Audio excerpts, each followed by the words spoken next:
Shalom Aleichem, everybody.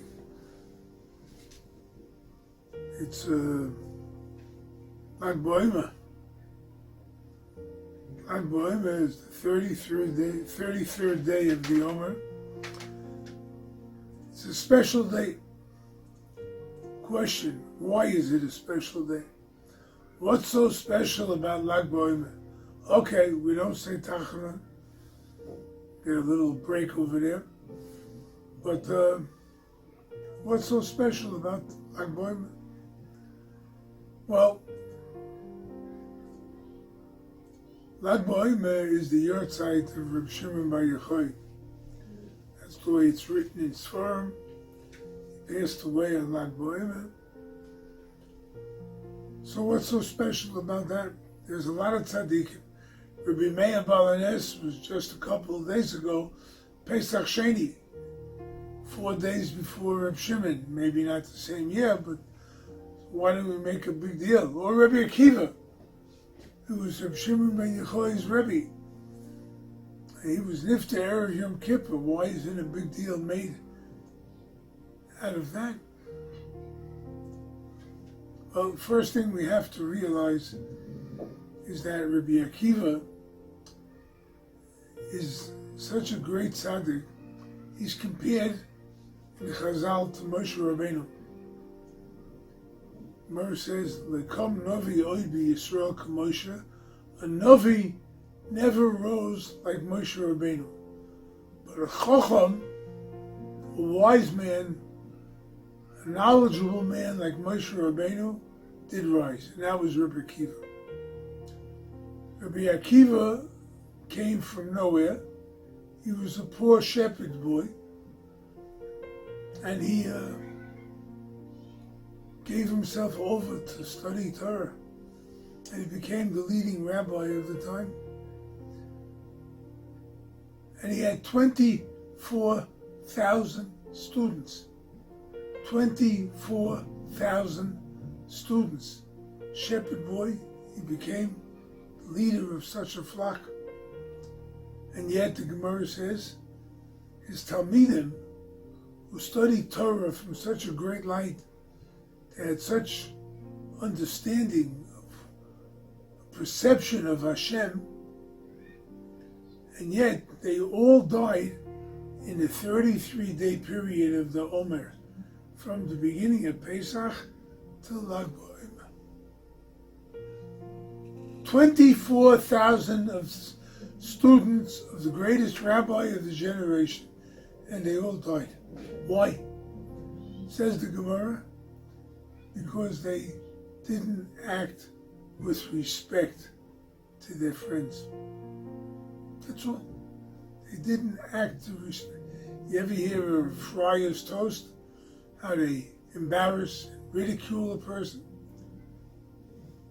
This is what the 24,000 students of Rabbi Akiva did.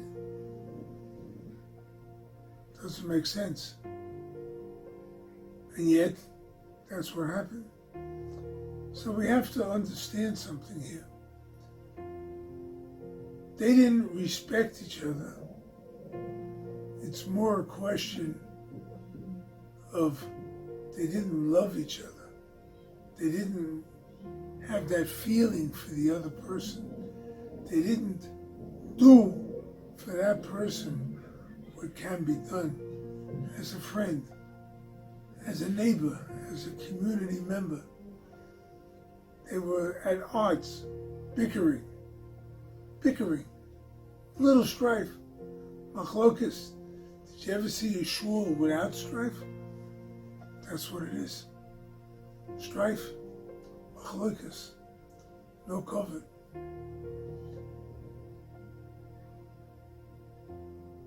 Rabbi Nachman teaches that one of the underlying reasons of their not respecting each other was there was no love between them.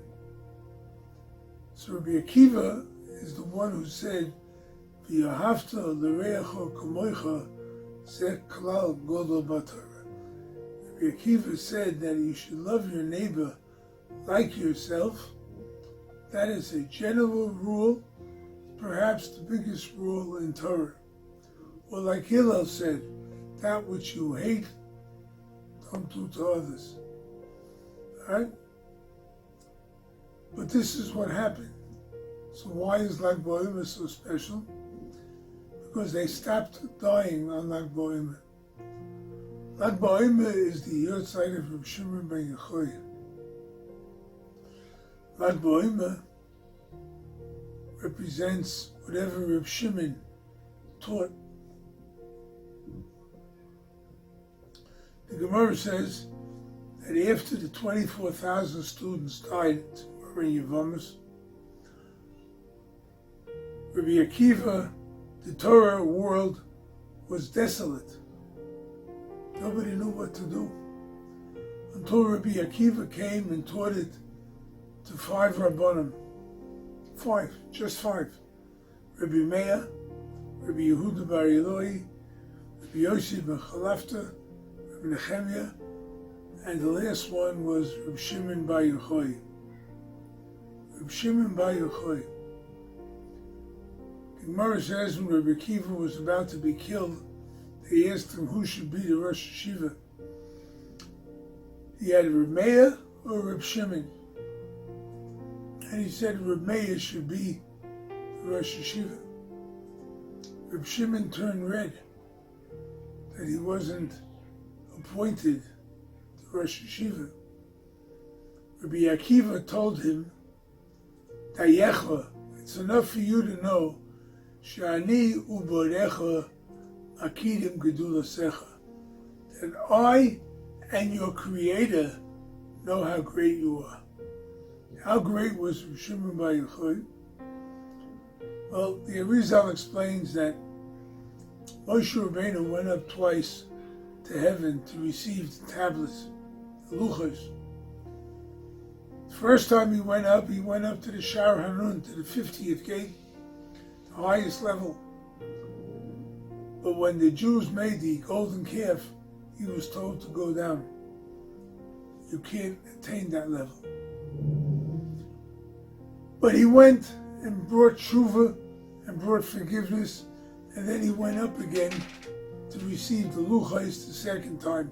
Not on that same first level, but almost there. The Arizal explains that Reb Shimon ben Yochai attained the level that Moshe Rabbeinu attained when he went up for the second luchos. That's how great Reb Shimon ben Yochai was. He was considered the all-inclusive student of Rabbi Akiva. With Rabbi Meir, with Rabbi Yehuda, Rabbi Yossi, all these great tzaddikim, Reb Shimon was inclusive of all of them. And Reb Shimon revealed the Zohar. He was the first and only Tana that was given Rishus permission to reveal the secrets of the Kabbalah. That's the Zohar. That's how great Reb Shimon was. Until then, they all studied Kabbalah, but it wasn't bandied around. Reb Shimon made it more of a popular, for lack of a better word, a popular acceptance that people could study. And the Zohar says that in the time prior to Mashiach's coming, even children will be able to study the Kabbalah and understand it. Now this is an incredible thing, that even young children will be able to study the Kabbalah, but Reb Shimon brought it down to such a level that even the common person could understand things of Kabbalah too. Be careful, not everybody can go into it, but a lot of different Kabbalistic ideas are available to us today. And this is the power of Reb Shimon. So this is what the Gemara tells us. The Gemara tells us that, Gemara in Shabbos, that our sages, the Sanhedrin, went into Yavna and they discussed the future of Judaism. What's going to be with Torah? And the Gemara says the Torah will be forgotten. All the rabbis of the Sanhedrin said the Torah will be forgotten. The time will come. Reb Shimon ben Yochai said, no, it will not be forgotten. Ki lo yishochach mipi zara, it will not be forgotten from his seed. The last letters of that word, of those words, make up the name Yochai, which means Reb Shimon bar Yochai. This is what Rabbi Nachman taught, that is the koyach of Reb Shimon that sustains us today in the exile. That koyach that he was able to reveal. What is so special about the Kabbalah?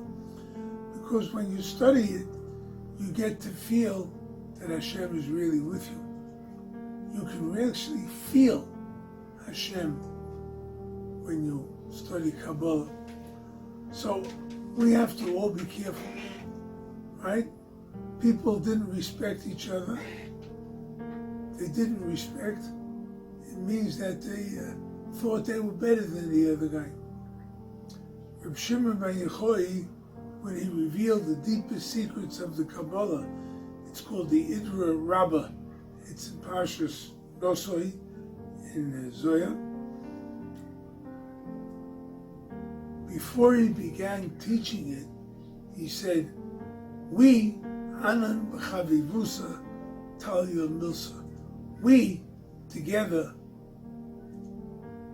love each other. We have a tremendous love for each of us. This was the power of Reb Shimon.